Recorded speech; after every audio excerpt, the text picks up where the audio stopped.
So we just looked at all the ways that the colonists are becoming more frustrated with Britain and the ways that Britain is really trying to pull the colonies into check, and it's not working.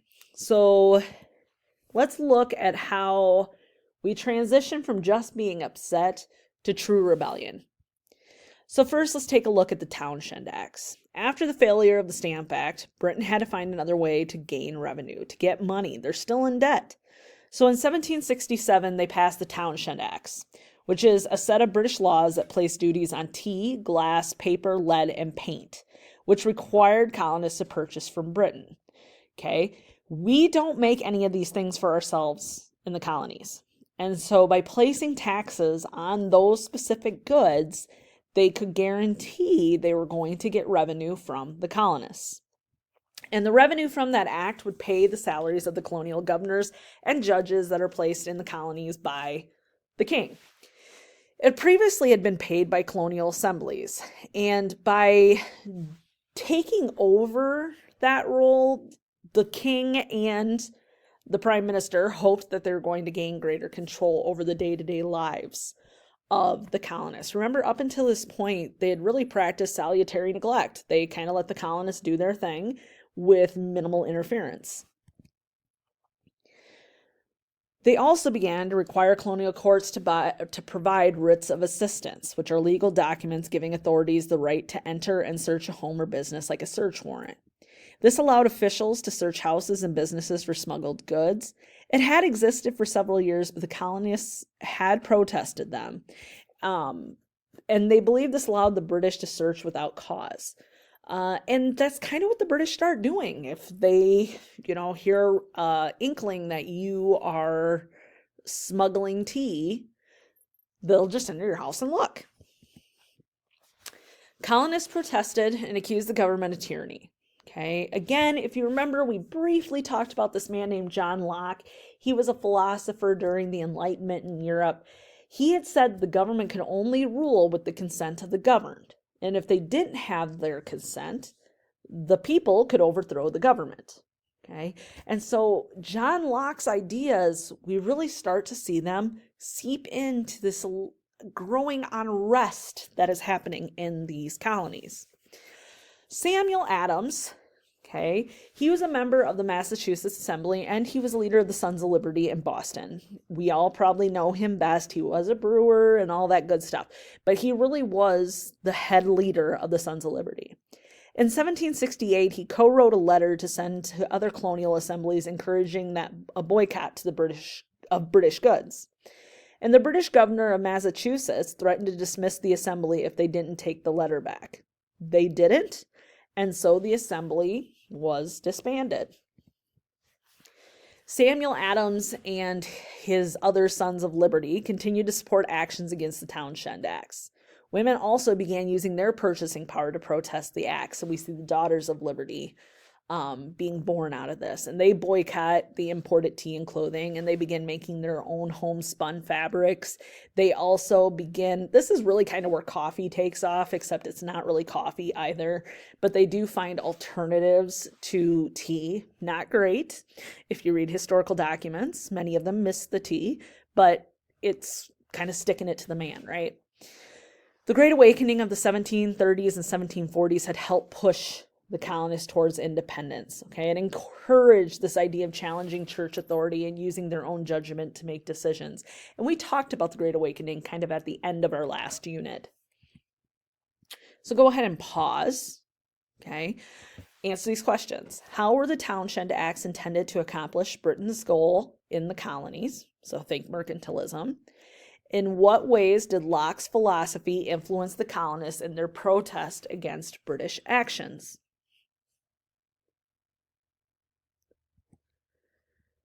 Well, tensions are going to continue to rise. Britain sends more troops to Boston. They end up camping out on the Boston Commons. And when we think of what a commons is, it's like town square. That's what the Boston Commons are. And when they would be stationed there, children would taunt them as they were stationed there. The soldiers were also incredibly poorly paid, so often to make extra money, they're picking up jobs, which anger the Bostonians even more because they're taking jobs away from Bostonians. And all of that comes to a head on March 5th of 1770. So a boy is yelling insults at soldiers who are standing guard at the government building off of Boston Common. The soldier hits the boy with his gun. A crowd begins to gather. The British captain brought out 7 additional soldiers out, and he's trying to defuse the situation.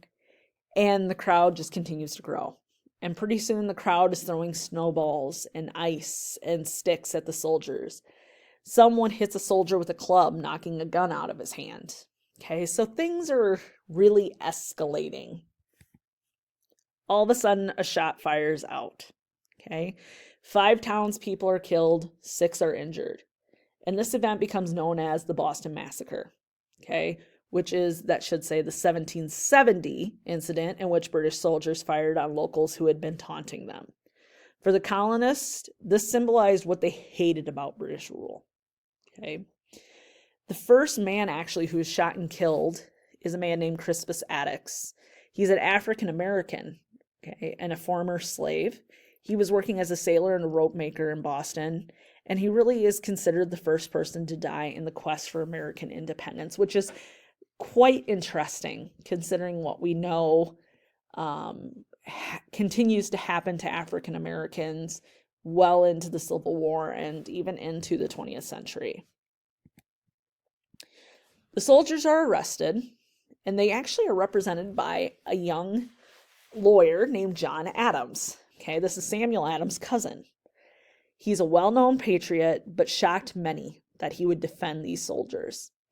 John Adams' defense, though, is that he's a firm believer in the right to a fair trial for everyone. Besides, it's one of the things the colonists are upset about. They don't feel like they're being treated fairly in the British system. Adams claims that the soldiers had fired in self-defense, and the captain and all but 2 soldiers were found not guilty. Bostonians came to respect Adams for making that unpopular but ethical choice and saw him as a man that they could follow, as a good leader. Go ahead and pause. What events led up to the Boston Massacre, and what similarities and differences can you identify in the 2 depictions of the Boston Massacre? So there's a depiction on your left and a depiction on your right. What similarities and differences can you identify? Feel free to list these. You do not need to write in complete sentences. At about the same time that the Boston Massacre happens, Parliament repeals most of the Townshend Acts. All the taxes were lifted except for one very important one, and that's the tax on tea. This leads to fewer protests, and for a couple years things were tense but amicable. They could get along. In 1772, patriots in Rhode Island burn a British ship that is searching for local boats for smugglers who are smuggling in tea, trying to avoid taxes. So Parliament began passing laws again to try and gain greater control over the colonies. Samuel Adams, again, remember, leader of the Sons of Liberty, forms a committee of correspondence, okay, which is a group of colonists whose duty it was to spread news about protests against the British. And this is happening during the Revolutionary era. If you remember, this is what Samuel Adams had done to get Massachusetts legislature taken apart. And so it's interesting to me that here he is again, kind of trying to spread the word. He's trying to unite these colonies. In 1773, Britain passes the Tea Act. It's a British law stating that only the East India Company was allowed to sell tea to the American colonists. The East India Company, which is owned by Britain. They lowered the price of tea, but took money away from colonial tea merchants. And they didn't repeal the Townshend Act's tax on tea either. So now they're paying double tax on tea, and this just fans the flames of rebellion.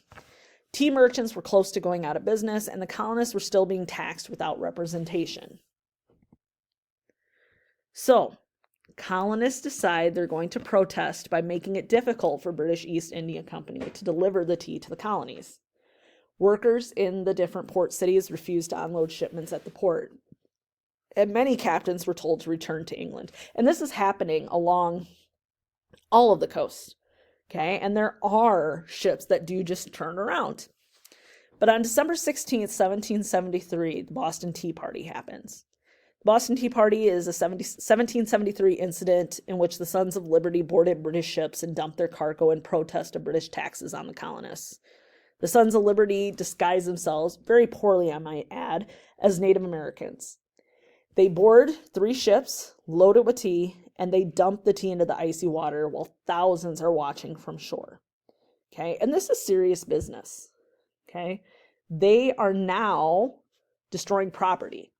Okay, it's not just protesting, boycotting, you're destroying other people's property.